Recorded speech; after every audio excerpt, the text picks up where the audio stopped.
नमस्कार, स्वागत है आप सभी का लर्न विद प्रीतम चौधरी इस प्लेटफॉर्म पे। थोड़े से एक ब्रेक के बाद हम फिर से क्लासेस स्टार्ट करने जा रहे हैं और जब बात होती है शुरुआत करने की तो जीके के सेक्शन में सबसे इम्पोर्टेंट एक सेक्शन होता है आपका, वो है करंट अफेयर्स। तो हम शुरुआत करेंगे करंट अफेयर्स से। करंट अफेयर्स जो है आपका कोई भी एग्जाम हो, चाहे वो राजस्थान का हो चाहे वो आपका नेशनल लेवल का हो, करंट अफेयर्स का बहुत ही एक इम्पोर्टेंट रोल होता है। तो आज की ये जो क्लास होगी ये राजस्थान के जून महीने के जो करंट अफेयर्स हैं उनसे स्टार्ट कर रहे हैं हम।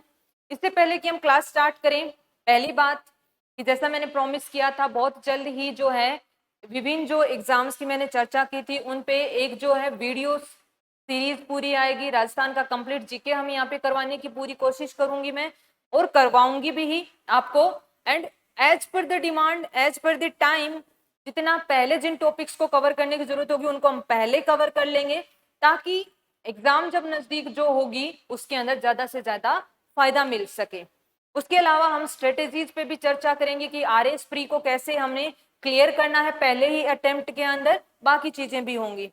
तो जो लोग चैनल पे नए हैं वो सब्सक्राइब कर दीजिए और एक टेलीग्राम चैनल भी बना हुआ है जिसपे ये सारा का सारा आपका जो है मटेरियल, स्टडी मटेरियल वहां पे अवेलेबल हो जाता है। तो आप उस चैनल को भी ज्वाइन कर लीजिएगा।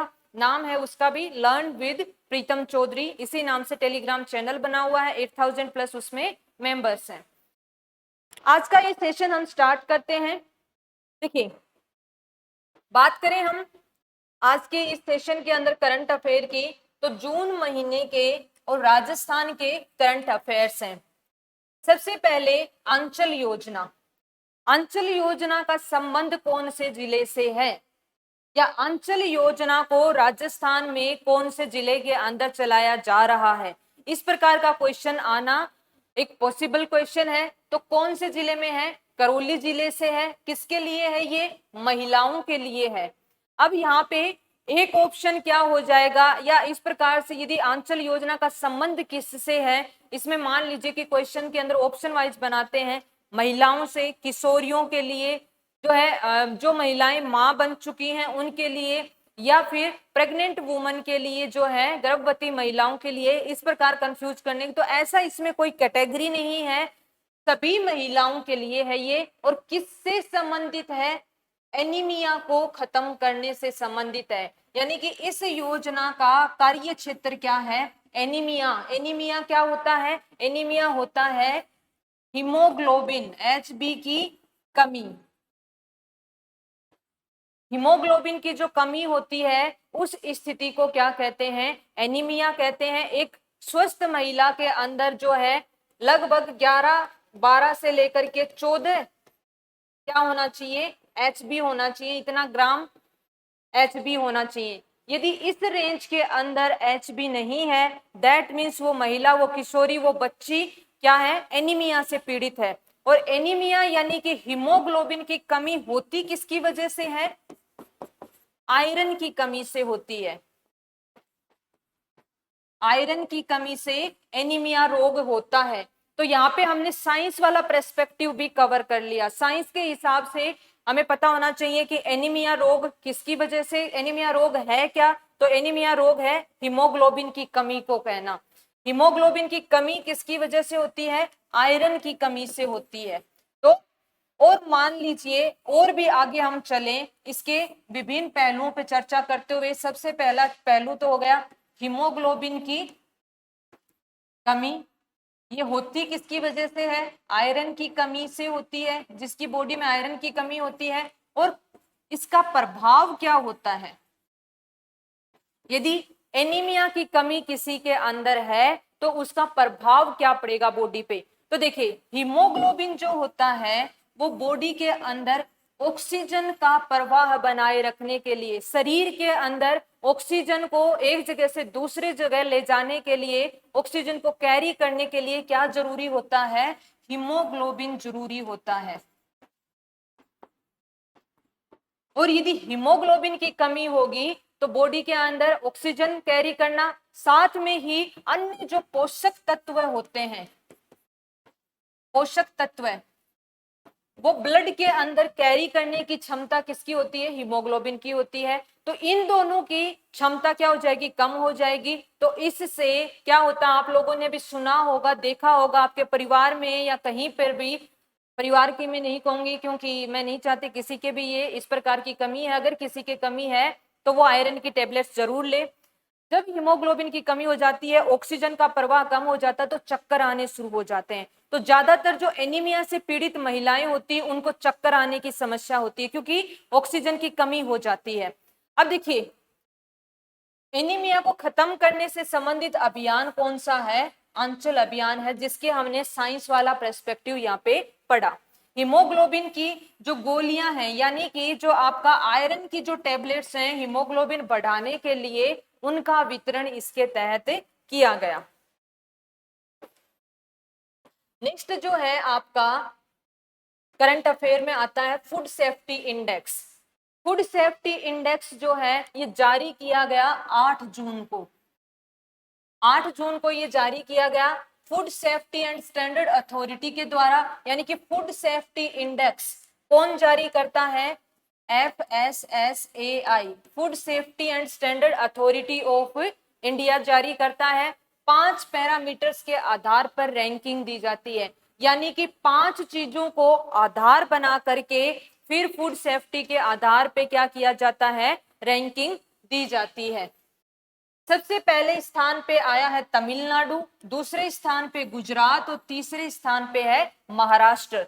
राजस्थान जो है फूड सेफ्टी इंडेक्स के अंदर, फूड सेफ्टी इंडेक्स के अंदर राजस्थान 10वें स्थान पर आया है, यानी कि 10th पोजीशन है राजस्थान की। पहले स्थान पे तमिलनाडु है, दूसरे स्थान पे गुजरात और तीसरे पे महाराष्ट्र है। इसका स्कोर जो है राजस्थान का इस इंडेक्स में रहा है 50.5। मानसरोवर चौपाटी जो है, मानसरोवर चौपाटी को क्लीन स्ट्रीट फूड हब की संज्ञा दी गई है। ये याद रखना है हमें, मानसरोवर चौपाटी जो जयपुर का है उसको क्लीन स्ट्रीट फूड हब की इसका सर्टिफिकेट दिया गया है। नेक्स्ट जो है शुद्ध के लिए युद्ध अभियान। शुद्ध के लिए युद्ध अभियान जो है पहले से भी चलाया जा रहा है और अब इसको बहुत वृहत स्तर पे चलाया जा रहा है। कब से स्टार्ट किया गया? 10 जून से स्टार्ट किया गया। दवाओं के लिए भी सैंपल लिए जाएंगे। शुद्ध के लिए युद्ध अभियान जो है ये पिछली बार से लास्ट 2021 से बहुत बड़े वृहत स्तर पे चलाया जाता है। इसके अंदर आपका जो फूड सेफ्टी ऑर्गेनाइजेशन है उसके साथ साथ में पुलिस, आपका चिकित्सा विभाग एटसेट्रा सभी मिलकर के क्या करते हैं? कार्य करते हैं। और इस अभियान के तहत, शुद्ध के लिए युद्ध अभियान के तहत जो है खाने पीने की चीजें, इनके सैंपल लिए जाते हैं। इनके सैंपल लिए जाते हैं, फिर इनको क्या किया जाता है? चेक किया जाता है लेबोरेटरी में। और यदि उसमें किसी प्रकार की अशुद्धता है, आप लोगों ने अखबार में पढ़ा होगा कि इतने क्विंटल नकली मावा पकड़ा, इतने किलोग्राम नकली मसाले पकड़े गए, इतने किलोग्राम मिलावटी दूध पकड़ा गया। तो ये सब जो चीजें हैं, ये मिलावटखोरी जो चल रही है इसको रोकने के लिए, क्योंकि ये अभियान चलाना बहुत जरूरी है, ये स्वास्थ्य पे सीधा प्रभाव डालता है, स्वास्थ्य पर सीधा प्रभाव डालता है। तो उसी आधार पे इन सभी विभागों ने मिलकर के 4-5 विभाग इसमें एक साथ शामिल होकर के टीम बनाई जाती है और वो टीम फिर छापेमारी करती है, सैंपल्स लेती है और मिलावटी चीजों को सीज करती है, बंद करती है। तो 10 जून से जो है इसके अंदर अब की बार से क्या किया गया है? 2022 से दवाओं के भी सैंपल लिए जा रहे हैं। ये 2022 से इसके अंदर शुद्ध के लिए युद्ध अभियान के अंदर शामिल किया गया है, क्योंकि दवाओं के लिए पहले अलग से ड्रग इंस्पेक्टर होते हैं, वो इस चीज को चेक करते हैं, ड्रग इंस्पेक्टर। लेकिन अब की बार शुद्ध के लिए युद्ध अभियान के अंदर दवाओं के भी सैंपल लिए जाएंगे। नेक्स्ट जो आपका करंट अफेयर है, पाली में पहला कॉमन इन्फ्लुएंट ट्रीटमेंट प्लांट जो है स्टार्ट किया गया। अब ये किससे संबंधित है इसके बारे में विस्तार से चर्चा करते हैं। पाली में सबसे पहली बात तो ये पहला है, किसका? राजस्थान का। पहला कॉमन इफ्लुएंट जो है ट्रीटमेंट प्लांट, टेक्सटाइल इंडस्ट्री यानी कि वस्त्र उद्योग। तो देखिए मैं आपको इसमें बता दूं हो क्या रहा है। वस्त्र उद्योग के अंदर जब कपड़ा बनाया जाता है, कपड़े की रंगाई की जाती है, छपाई की जाती है, तो इन सभी कार्यों के अंदर जो पानी इस्तेमाल होता है, जब वो पानी वेस्ट रूप में बाहर निकलता है तो उसमें बहुत सारे केमिकल्स मिले हुए होते हैं, बहुत सारे उसमें केमिकल्स मिले होते हैं। और फिर ये पानी जो होता है, केमिकल मिला हुआ जो पानी होता है, ये पानी जो है वाटर बॉडीज के अंदर, लाइक जो आपका तालाब है, नदी है, इन सब में छोड़ दिया जाता है और वो प्रदूषित कर देता है उनको। इस चीज का समाधान निकालने के लिए क्या किया जाए, जो वस्त्र उद्योग के अंदर जो प्रदूषित पानी निकलता है, यूज किया हुआ केमिकल मिला हुआ पानी निकलता है, उसको ट्रीटमेंट करके, उसको शुद्ध करके, ट्रीटमेंट शब्द का यहाँ पे मीनिंग क्या है, यहाँ पे मतलब है उसका शुद्धिकरण करके या उसको शुद्ध करके फिर उसको बाहर छोड़ा जाए या किसी अन्य कार्य के अंदर उसका प्रयोग लिया जाए। इसके लिए एक पर्टिकुलर वस्त्र उद्योग के अंदर ऐसा प्लांट कहाँ पे लगाया गया है? पहला वो प्लांट लगाया गया आपका पाली में। जीरो लिक्विड डिस्चार्ज कॉन्सेप्ट पे काम करेगा ये। कहा ना मैंने कि गंदा पानी कितना होना चाहिए? बाहर जीरो होना चाहिए, जीरो लिक्विड डिस्चार्ज। इस कॉन्सेप्ट पे, इस धारणा पे ये काम करेगा। डीएएफ टेक्निक इसके अंदर काम में आएगी। अगर आपसे पूछा जाए कि इसको प्यूरिफाई करने के लिए, इस पानी को शुद्ध करने के लिए क्या है, कौन सी टेक्निक काम में ली जाएगी, तो जो है आपका डिस्टिल करने की, डिस्टिल्ड वाटर जिस प्रकार से होता है उस प्रकार से डीएएफ टेक्निक के द्वारा इसको शुद्ध किया जाएगा। नेक्स्ट जो है हमारे राजस्थान से जो है पुलिस मेडल किसको मिला? राष्ट्रपति महोदय के द्वारा। तो आपका आरपीएफ जो है, आरपीएफ के महानिरीक्षक डीबी कसार को, किनको? डीबी कसार को, जो कि रिजर्व पुलिस फोर्सेज जो हैं, रिजर्व पुलिस फोर्सेज आपके रेलवे की आती हैं, उसके अंदर डीबी कसार जो है महानिरीक्षक पद पे हैं ये, इनको राष्ट्रपति पुलिस मेडल से नवाजा गया है। कुलदीप माथुर वकील कोटे से और सुभा मेहता न्यायिक अधिकारी कोटे से राजस्थान हाई कोर्ट में जज नियुक्त हुए हैं। कहने का मतलब इस करंट अफेयर में ये बताया जा रहा है आपको कि राजस्थान हाई कोर्ट के अंदर 2 नए जजों की नियुक्ति हुई है। जजों की नियुक्ति जो है 2 तरीके से होती है, या तो वकील कोटे से एक सर्टेन लेवल का एक्सपीरियंस होता है, उसके पश्चात उसको क्या किया जाता है, हाई कोर्ट में जज नियुक्त कर दिया जाता है, या फिर जो है सबसे सेशन कोर्ट, जिला कोर्ट, फिर उसके बाद में हाई कोर्ट। इस प्रकार से प्रमोशन के आधार पे, जिसकी नियुक्ति पहले भी एक जज के रूप में ही थी लेकिन प्रमोट होकर के हाई कोर्ट का जज बना दिया गया हो, तो उस तरीके से। तो देखिए कुलदीप माथुर जो हैं वो वकील के तौर पे एक्सपीरियंस गेन करने के पश्चात क्या हुए हैं, वकील कोटे से जज नियुक्त हुए हैं। और सुभा मेहता जी जो हैं वो न्यायिक अधिकारी कोटे से, यानी कि पहले भी वो क्या थी, न्यायिक अधिकारी थी, जज के क्षेत्र में थी, उनको दोनों को क्या किया गया है, राजस्थान हाई कोर्ट का जज नियुक्त किया गया है। मनरेगा समस्याओं के निदान हेतु मनरेगा लोकपाल की नियुक्ति की जाएगी। बहुत ही काम की भी न्यूज है और बहुत इंपॉर्टेंट भी है, नया इनिशिएटिव भी है, एक नई पहल भी है ये। मनरेगा की समस्याएं, मनरेगा में कौन सी समस्याएं आती हैं? मेस्ट्रोल बन गया लेकिन उसके अंदर एक ही व्यक्ति को लगातार दूसरी बार तीसरी बार काम दिया जा रहा है, बाकी जो जरूरतमंद है उसको काम नहीं मिल रहा।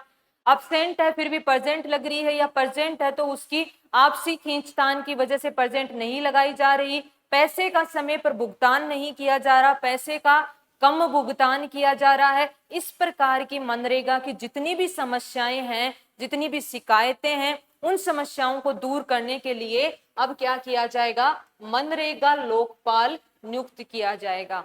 जिस प्रकार से लोकपाल की तैनाती होती है, भ्रष्टाचार विरोधी जो समस्याएं होती है, भ्रष्टाचार की समस्या होती है, उनको हल करने के लिए भ्रष्टाचार विरोधी रूप में लोकपाल की नियुक्ति होती है, वैसे ही मनरेगा के अंदर मनरेगा की समस्याओं के लिए करना होगा। और इनको 30 दिन के अंदर, एक मनरेगा लोकपाल को कितने दिन में समस्या का समाधान करना होगा?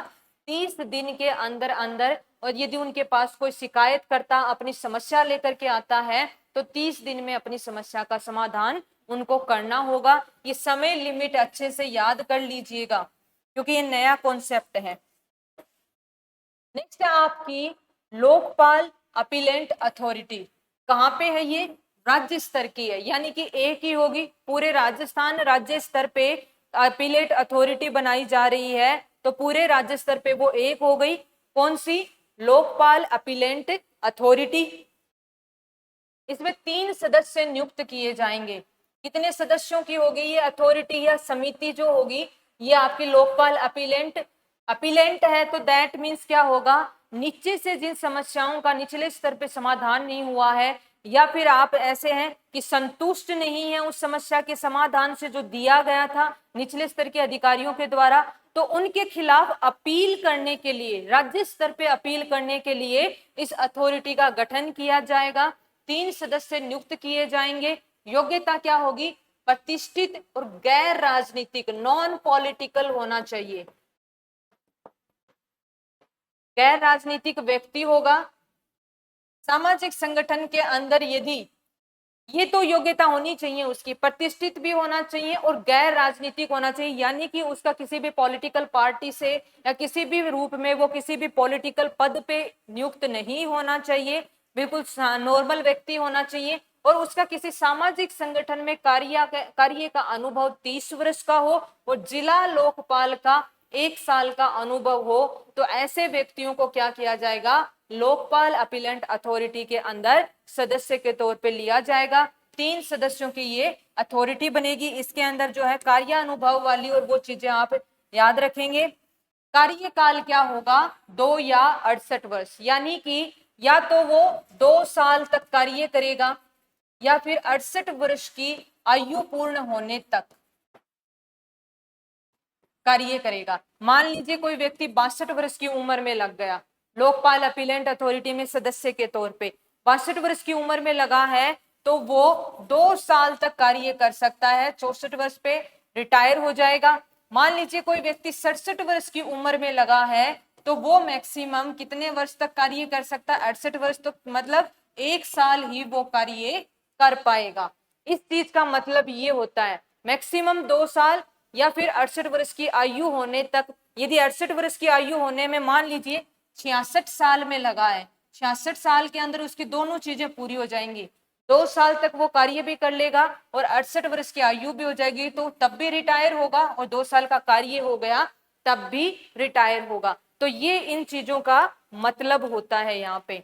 MSME पुरस्कार हाल ही में प्रधानमंत्री मोदी जी के द्वारा जो है MSME क्षेत्र के अंदर, MSME की फुल फॉर्म क्या होती है? MSME का मतलब होता है micro small and medium enterprises. Micro small और मीडियम एंटरप्राइजेज यानी कि सूक्ष्म लघु और मध्यम उद्योग है या उद्यम जिनको बोलते हैं उनको कहा जाता है MSME। न केवल राजस्थान बल्कि पूरे भारतीय स्तर पे भी उद्योग स्तर की रीढ़ की हड्डी का काम करते हैं MSME उद्योग। सबसे ज्यादा रोजगार प्रोवाइड करवाते हैं और देश की जो अर्थव्यवस्था है उसको गतिमान करने के अंदर, उसको चलाने के अंदर सबसे ज्यादा हाथ किसका होता है? MSME उद्योग का होता है। तो इसमें खास क्या है? दिव्यांग कैटेगरी के अंदर सुनीता जो कि दौसा से बिलोंग करती हैं, कहाँ की हैं सुनीता? दिव्यांग सुनीता दौसा से बिलोंग करती हैं। इनको प्रधानमंत्री के द्वारा प्रशस्ति पत्र, शील्ड और 3 लाख रुपए का कैश प्राइज इसमें है, 3 लाख रुपए का पुरस्कार मिला है। सुनीता किस क्षेत्र में कार्य करती हैं? आर्टिफिशियल ज्वेलरी बनाने का कार्य करती हैं।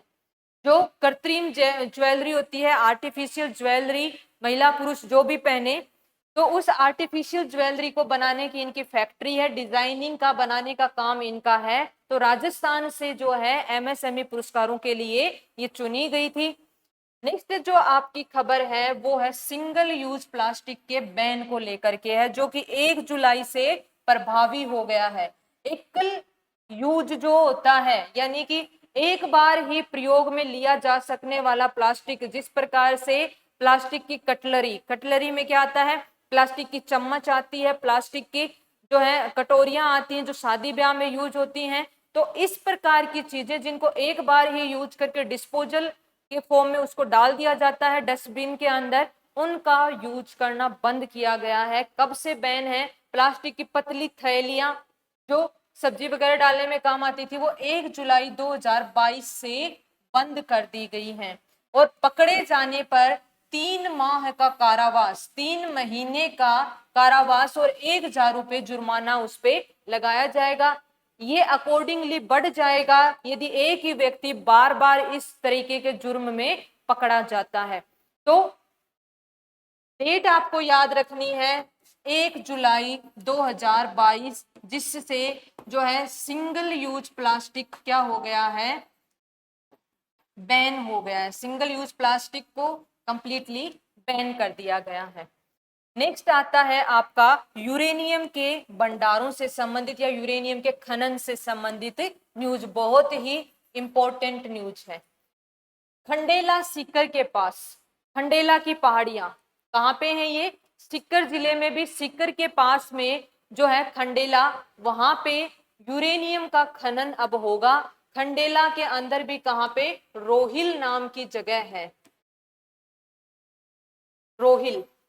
यहाँ पे खंडेला के रोहिल में यूरेनियम का खनन किया जाएगा। ऐसा नहीं है कि खोज की गई है, क्वेश्चन को ध्यान से पढ़ना। खोज तो पहले भी की जा चुकी है। खोज की यदि हम बात करें राजस्थान के अंदर, तो देखिए एक तो आपकी उदयपुर के अंदर, एक भीलवाड़ा में और एक जो है सीकर में, यहाँ पे तीनों जगह पे यूरेनियम की खोज की जा चुकी है। लेकिन खनन कहाँ पे हो रहा है? सीकर वाली साइट पे हो रहा है। सीकर वाली साइट कहाँ पे है? सीकर के अंदर जो है, सबसे पहले आप सीकर में जाइए खंडेला, और खंडेला में भी पर्टिकुलर जगह कौन सी है? रोहिल है। यहाँ पे ये राज्य का पहला ऐसा यूरेनियम के खनन का प्लांट होगा, इसीलिए इंपॉर्टेंट है। क्यों? क्योंकि ये राजस्थान का कैसा है? आपका पहला है, पहला जो प्लांट है ये राजस्थान का यूज होगा, इसके अंदर आपका पहला प्लांट होगा। नेक्स्ट जो आता है कि देश के अंदर प्रमुख रूप से, देश में प्रमुख रूप से कहां कहां पे होता है? झारखंड के अंदर जादूगोड़ा में, झारखंड में जगह है जादूगोड़ा जहां पे यूरेनियम का उत्खनन किया जाता है। यूरेनियम क्या है? यूरेनियम एक जो है परमाणुिक या आणविक, हम कहेंगे नाभिकीय रिएक्टर के अंदर बिजली बनाने के अंदर काम आने वाला फ्यूल है, ईंधन है। यूरेनियम का प्रयोग किसमें किया जाता है? यूरेनियम का प्रयोग किया जाता है न्यूक्लियर रिएक्टर्स में, न्यूक्लियर रिएक्टर्स के अंदर बिजली बनाने में किया जाता है इसका प्रयोग। साथ में ही यूरेनियम का जो है कैंसर थेरेपीज के अंदर इसके जो अन्य समस्थानिक होते हैं उनका प्रयोग किया जाता है। अन्य कोई चीजें होती हैं प्यूरिफाई करने के लिए, एनवायरनमेंट को, कीटाणु को मारने के लिए इसके रेडिएशन से, उसके अंदर भी इसके समस्थानिक का प्रयोग किया जाता है। तो इस प्रकार से इसके विभिन्न प्रयोग होते हैं। मुख्य रूप से प्रयोग होता है न्यूक्लियर रिएक्टर, बिजली घरों के अंदर बिजली के उत्पादन में। तो देश के अंदर पहले अन्य प्रमुख कौन कौन से हैं? आपका जादूगोड़ा में है और आंध्र प्रदेश में है, और राजस्थान राज्य का पहला बनेगा रोहिल, खंडेला, सीकर के अंदर। यूरेनियम कॉर्पोरेशन ऑफ इंडिया निकालेगा कौन? Uranium corporation of India, UCI. UCI के द्वारा जो है यहाँ पे खनन किया जाएगा, यानी कि ये कंप्लीटली नेशनल लेवल की एजेंसी के द्वारा ये कार्य किया जा रहा है। क्योंकि राजस्थान के एग्जाम्स के अंदर इस प्रकार के भी क्वेश्चन आते हैं कि निम्नलिखित में से कौन से जो है कंपनी या कौन से उद्यम जो है कंप्लीटली भारत सरकार के हैं, या भारत या राजस्थान सरकार के दोनों के सहयोग से हैं, या फिर कंप्लीटली राजस्थान सरकार के हैं। ऐसा क्वेश्चन आपने देखा होगा, विभिन्न एग्जाम में पूछे जाते हैं। तो यूरेनियम कॉरपोरेशन ऑफ इंडिया के द्वारा यहाँ पे खनन किया जा रहा है, ये राष्ट्रीय स्तर की कंपनी है। नेक्स्ट आपका है कि सांख्यिकी दिवस। सांख्यिकी दिवस कब मनाया जाता है? 29 जून को मनाया जाता है। स्टार्टअप ग्राम उद्यमशीलता कार्यक्रम, startup village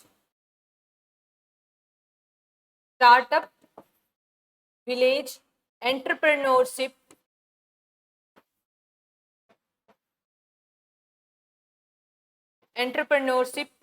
programme, startup village उद्यमशीलता यानी कि स्टार्टअप विलेज एंटरप्रेन्योरशिप जो प्रोग्राम है, इसके तहत आई स्टार्ट पोर्टल जो कि पहले से चल रहा है, जिसपे क्वेश्चन भी पूछा गया है कि आई स्टार्ट पोर्टल का संबंध किससे है? आई स्टार्ट पोर्टल का संबंध है राजस्थान के अंदर स्टार्टअप को एस्टैब्लिश करने संबंधित सुविधाएं प्रदान करने से है। ये एक ऑनलाइन पोर्टल है जिसके अंदर विभिन्न प्रकार की स्टार्टअप एस्टैब्लिश करने की सुविधाएं दी जाती हैं। तो स्टार्टअप ग्राम उद्यमशीलता कार्यक्रम, स्टार्टअप विलेज एंटरप्रेन्योरशिप कार्यक्रम किसके द्वारा चलाया जा रहा है? आई स्टार्ट के द्वारा चलाया जा रहा है, उद्यमियों को सशक्त बनाने हेतु। इसमें लेटेस्ट क्या हो रहा है? लेटेस्ट इसके अंदर ये है कि रेटिंग्स दी जा रही हैं विभिन्न स्टार्टअप को, और आपको ये रेटिंग्स याद होनी चाहिए। लेटेस्ट है, ये नया सब कुछ इसमें ऐड हुआ है। क्यू रेट्स इनको बोलते हैं। तो क्यू रेट स्कोर कार्ड जो है, ये अलग अलग इसके अंदर क्या बनाए गए हैं? स्कोर कार्ड बनाए गए हैं। रेटिंग्स दी जाती है किन को? स्टार्टअप्स को दी जाती है। आई अगेन रिपीट, ये जो रेटिंग्स हैं ये स्टार्टअप्स को दी जाती हैं, और इन रेटिंग्स के आधार पे ही किसी स्टार्टअप की मजबूती का, किसी स्टार्टअप के द्वारा कितना अच्छा कार्य किया जा रहा है, इसका पता लग जाता है, और फिर उसमें फंडिंग आती है और वो आगे उसी हिसाब से ग्रो करता है। तो बेसिक्स कार्ड जो होता है ये आई स्टार्ट पोर्टल पर सदस्य बनने पर दिया जाता है। आई स्टार्ट का जो पोर्टल है, जैसे कि अभी हमने चर्चा की थी, उस पर यदि कोई रजिस्ट्रेशन करवाता है, कोई स्टार्टअप यदि उस पर रजिस्ट्रेशन करवा लेता है, पंजीकृत कर लेता है, अपने आप को सदस्य बना लेता है, तो उसको मिलता है बेसिक कार्ड। ब्रॉन्ज कार्ड मिलता है, ये लोवेस्ट वैल्यू का है, यानी कि उसकी एक्टिविटीज अभी इतनी स्टार्ट नहीं हुई हैं, लो लेवल की हैं। सिल्वर कार्ड जो है ऑनलाइन सिस्टम से जो है आपका पार्टिसिपेट कर सकते हैं। सिल्वर कार्ड जिस भी स्टार्टअप को मिला होगा, और वो सिल्वर कार्ड वाला स्टार्टअप क्या होगा? आई स्टार्ट के द्वारा कोई प्रोग्राम चलाया जा रहा है, तो उसके अंदर सीखने के लिए या उद्यमियों से और उद्यमियों से चर्चा करने के लिए, निवेश लाने के लिए अपने लिए, तो वो क्या कर सकता है? ऑनलाइन माध्यम से पार्टिसिपेट उसमें कर सकता है। गोल्ड कार्ड यदि होगा तो वो और ज्यादा होगा, उसमें क्या होगा? ऑनलाइन प्लस उसको क्या मिल जाएगी? थोड़ा टाइम पे कुछ के अंदर ऑफलाइन आने की भी, पार्टिसिपेट करने की सुविधा मिल जाएगी मीटिंग्स के अंदर। प्लेटिनम कार्ड जो होता है ये इससे एक और एडवांस लेवल पे होता है, और सुविधाएं होंगी। और सबसे हाईएस्ट कार्ड होता है वो आपका होता है सिग्नेचर कार्ड। सिग्नेचर कार्ड ये हाईएस्ट कैटेगरी का होता है। तो 1, 2, 3, 4, 5 और 6, इसमें से एक क्वेश्चन जो बनता है वो पहले सीधा सीधा क्वेश्चन तो ये बनता है कि स्टार्टअप्स को रेटिंग देने के लिए कौन से प्रकार की रेटिंग हाल ही में चालू की गई है? तो वो है क्यू रेट्स। रेटिंग्स का नाम क्या है? क्यू रेट्स है। दूसरा जो क्वेश्चन बनता है कि कितने प्रकार के स्कोर कार्ड दिए जाएंगे इस रेटिंग में? तो कितने प्रकार के दिए जाएंगे? 6 प्रकार के दिए जाएंगे। तीसरा क्वेश्चन बनता है हाईएस्ट कैटेगरी का क्यू रेट कार्ड कौन सा है? क्वेश्चन क्या बना? Highest category Q rate card कौन सा है? तो highest category Q rate card जो है वो आपका है सिग्नेचर कार्ड। जिस भी स्टार्टअप के पास में सिग्नेचर कार्ड लेवल का जो क्यू रेट मिला होगा, वो स्टार्टअप जो है वो फुल्ली डेवलप्ड है। वो विभिन्न प्रकार की नेशनल इंटरनेशनल मीटिंग जो कि आई स्टार्ट पोर्टल के द्वारा ऑर्गेनाइज की जा रही हैं, उसमें ऑनलाइन ऑफलाइन निवेश संबंधी मीटिंग्स सब में पार्टिसिपेट कर सकता है। नेक्स्ट जो है आपका आता है हमारा पर्यटन संबंधी, जो मायरा की गुफा गोगुंदा का संबंध है महाराणा प्रताप से। मायरा की गुफा कहाँ पे है? ये गोगुंदा में स्थित है ये मायरा की गुफा। और किससे संबंध है इसका? महाराणा प्रताप जी से संबंध है। जब महाराणा प्रताप जी का अकबर से क्लैश चल रहा था, तभी गोगुंदा में जहाँ पे छिपे हुए थे मायरा की गुफा, वहां उस टाइम से महाराणा प्रताप जी से संबंध है।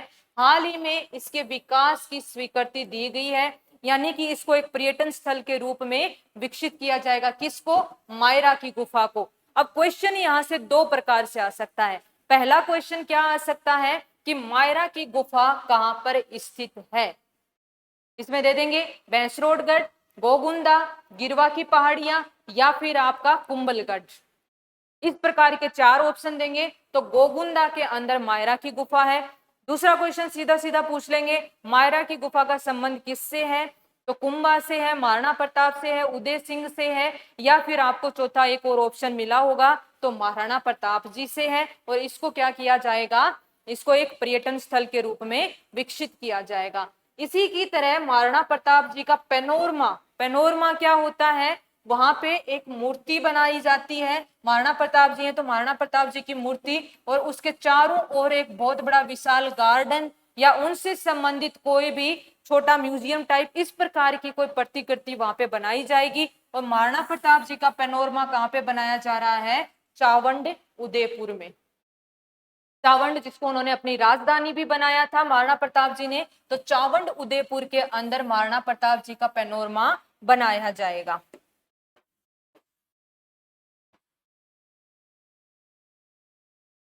नावा सिटी नागौर में ultra modern north western railway द्वारा टेस्ट ट्रैक बनाया गया है। देखिए, रेलवे के अंदर भी विभिन्न प्रकार की कोई नई सेवा लॉन्च की जा रही हो, मॉडर्न टेक्निक रेलवे के अंदर ऑर्गेनाइज की गई है, लॉन्च की गई है, तो पहले उसकी क्या होती है? टेस्टिंग होती है। और वो टेस्टिंग करने के लिए टेस्ट ट्रैक अलग से बने होते हैं। तो अल्ट्रा मॉडर्न लेवल का, यानी कि जिसमें सारी फैसिलिटीज हैं टेस्टिंग की, ऐसा राजस्थान के अंदर कहाँ पे है? नागौर के अंदर, नावा सिटी के अंदर। कौन से रेलवे जोन के द्वारा बनाया गया है? उत्तरी पश्चिमी रेलवे जोन के द्वारा। नॉर्थ वेस्टर्न रेलवे का मतलब है उत्तरी पश्चिमी रेलवे के द्वारा नावा सिटी नागौर के अंदर क्या बनाया गया है? अल्ट्रा मॉडर्न टेस्ट ट्रैक बनाया गया, जिसके ऊपर विभिन्न प्रकार के इंजन, रेलवे से संबंधित अन्य कोई भी नई टेक्निक, नई टेक्नोलॉजी ट्रेन के अंदर डाली गई है, तो उसकी टेस्टिंग यहाँ पे की जाएगी। राजस्थान के तंबाकू नियंत्रण मॉडल को WHO द्वारा सम्मानित किया जाएगा। कौन सम्मानित करेगा? राजस्थान का तंबाकू नियंत्रण model WHO, world health organisation जो है वो इसको सम्मानित किया जाएगा। नेक्स्ट आपका है वृक्ष बंधु पुरस्कार। वृक्ष बंधु पुरस्कार जो है आध्यात्मिक क्षेत्र पर्यावरण संस्थान की ओर से ये पुरस्कार दिया जाता है। संस्थान का नाम क्या है? आध्यात्मिक क्षेत्र पर्यावरण संस्थान। इसकी ओर से ये वृक्ष बंधु पुरस्कार दिया जाएगा। किसको दिया गया है इस साल का? आफरी को। आफरी स्टैंड्स फॉर, आफरी का मतलब क्या है? एरिड फॉरेस्ट रिसर्च इंस्टीट्यूट, और ये है कहां पे? जोधपुर में है। एरिड फॉरेस्ट रिसर्च इंस्टीट्यूट जो है, जो कि जोधपुर में स्थित है, इसको वृक्ष बंधु पुरस्कार से नवाजा जाएगा। आफरी जोधपुर जो संस्थान है, इसके अपने प्रयास हैं, बहुत ही सराहनीय प्रयास हैं कि एरिड फॉरेस्ट यानी कि जो सूखा क्षेत्र है, एरिड एरिया है, उसके अंदर वनारोपण से संबंधित इसने जो प्रयास किए हैं, वनावरण को बढ़ाने के लिए वृक्षारोपण, नोट वनारोपण, वृक्षारोपण से संबंधित जो प्रयास हैं उनको देखते हुए इनको नेशनल स्तर का वृक्ष बंधु पुरस्कार दिया जाएगा। नेक्स्ट आपका जो है वन लाइनर टाइप क्वेश्चन है कि कील यूनिवर्सिटी इंग्लैंड में स्टूडेंट यूनियन की उपाध्यक्ष बनी है रचना ढाका। ऐसा पहली बार हुआ है किसी विदेश के यूनिवर्सिटी के अंदर छात्र चुनावों के अंदर स्टूडेंट यूनियन के अंदर राजस्थान की कोई जो है फीमेल किसी पद पे पहुंची हो, तो वो है आपकी कील यूनिवर्सिटी। कहाँ पे है कील यूनिवर्सिटी? इंग्लैंड के अंदर है कील यूनिवर्सिटी। तो यहाँ पे स्टूडेंट यूनियन की इस पर्टिकुलर यूनिवर्सिटी के अंदर स्टूडेंट यूनियन जो छात्र संघ है उस छात्र संघ की उपाध्यक्ष बनी है, छात्र संघ उपाध्यक्ष बनी है रचना ढाका। राज्यसभा सांसद के चुनाव, देखिए इसको हम बहुत अच्छे से समझ लेते हैं। राज्यसभा सांसद चुनाव के अंदर अभी हाल ही के अंदर जून के महीने में राजस्थान के अंदर राज्यसभा की 4 सीटों पे चुनाव हुए थे। सबसे पहले कुछ फैक्चुअल बातें करते हैं। राजस्थान से राज्यसभा की टोटल कितनी सीट है? 10 सीट है। यानी कि राजस्थान से राज्यसभा के अंदर 10 व्यक्तियों को चुना जाता है। दूसरी बात, राज्यसभा चुनाव के अंदर उस राज्य से चुनकर जाने के लिए उस व्यक्ति का उस राज्य का वासी होना जरूरी नहीं होता है। यानी कि राजस्थान से राज्यसभा की सीट पर चुनकर जाने के लिए कोई भी कैंडिडेट का ये जरूरी नहीं है कि वो राजस्थान का निवासी हो, वो किसी अन्य जगह का भारत का नागरिक होना उसका जरूरी है। भारत के किसी अन्य राज्य का वो नागरिक है तो भी वो क्या हो सकता है, राजस्थान की राज्यसभा सीट से चुनाव जीत के जा सकता है। जैसे कि मान लीजिए अभी मनमोहन सिंह जी हैं, पंजाब से हैं वो, लेकिन राजस्थान से राज्यसभा सीट के ऊपर क्या बने हुए हैं? सांसद बने हुए हैं। इसी प्रकार से अभी भी जो व्यक्ति चुने गए हैं उनमें से राजस्थान से सारे नहीं हैं। तो ये चीज आपको क्लियर हो गई। टोटल सीट कितनी है? 10 सीट है राजस्थान से राज्यसभा की, और लोकसभा की कितनी सीट है? 25 सीट है। लेकिन राज्यसभा की सीटों के लिए अप्रत्यक्ष रूप से मतदान होता है, यानी कि राज्यसभा की सीट के लिए विधायक वोट डालते हैं। विधायक जो है हमारे चुने हुए विधायक वो वोट डालते हैं, जबकि लोकसभा की 25 सीटों के लिए क्या होता है? डायरेक्ट मतदान होता है, डायरेक्ट इलेक्शन होता है। कौन जीते हैं इन 4 सीटों में से? 3 सीट कांग्रेस के पास गई हैं और 1 बीजेपी के पास गई है। 3 सीट कांग्रेस में से रणदीप सुरजेवाला, प्रमोद तिवारी और मुकुल वासनिक, ये लोग इसमें से इलेक्ट हुए हैं। आप तीनों का नाम याद रखेंगे। रणदीप सुरजेवाला जो कि कांग्रेस के प्रवक्ता भी हैं, वरिष्ठ नेता हैं, प्रमोद तिवारी जी और मुकुल वासनिक, और राजस्थान के जो हैं आपके घनश्याम तिवारी जी बीजेपी से इलेक्ट होकर के राज्यसभा सांसद बने हैं। तो ये आपको राजस्थान के अंदर राज्यसभा चुनाव से संबंधित अपडेट मिल गई। कुवो, कुवो क्या है? कुवो एक राजस्थानी भाषा के अंदर लिखी गई पुस्तक का नाम है, जिसकी लेखिका है डॉक्टर मीनाक्षी बोरान। कुवो एक राजस्थानी भाषा की पुस्तक है ये, और लेखिका का नाम है डॉक्टर मीनाक्षी बोरान, और हाल ही में इसका सीएम महोदय के द्वारा, राजस्थान के मुख्यमंत्री अशोक गहलोत जी के द्वारा विमोचन किया गया। पेरिस बुक फेयर, यानी कि फ्रांस के अंदर पेरिस के अंदर क्या किया जा रहा है? किताबों का एक मेला आयोजित किया जा रहा है, जून के महीने में आयोजित किया गया था। तो पेरिस बुक फेयर में राजस्थानी दिल की धड़कन रहीस भारती ने क्या किया था? अपनी बुक को लॉन्च किया था। यहाँ पे ये बुक लॉन्च हुई थी।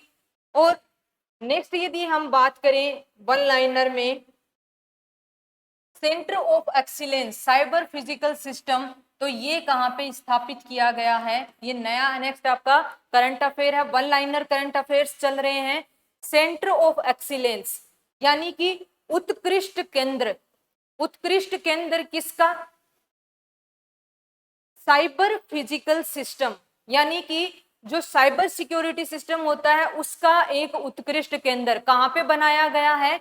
आईआईटी जोधपुर के अंदर। तो इस प्रकार के क्वेश्चन भी पूछे जाते हैं, जैसे फिनटेक यूनिवर्सिटी कहाँ पे बन रही है, फिनटेक पार्क कहाँ पे, फिनटेक यूनिवर्सिटी जोधपुर में है, फिनटेक पार्क जो है वो जयपुर में विकसित किया जा रहा है। तो उसी प्रकार से आपका अब क्या हो गया, साइबर एक्सीलेंस सिस्टम जो है, साइबर फिजिकल सिस्टम जो है वो आईआईटी जोधपुर में विकसित किया गया है। मेडिकल टूरिज्म वेलनेस सेंटर का शिलान्यास नाथ द्वारा राजसमंद में, again a important place to remember, क्योंकि मैंने बताया ऐसे क्वेश्चन पूछे जाते हैं कि जो है आपका बीजीए केंद्र कहाँ पे है, तबीजी अजमेर के अंदर है, ये वाला केंद्र कहाँ पे है, ऐसी यूनिवर्सिटी कहाँ पे बनाई गई है, हेल्थ यूनिवर्सिटी कहाँ पे, इस टाइप के जो क्वेश्चन है वो पूछे जाते हैं।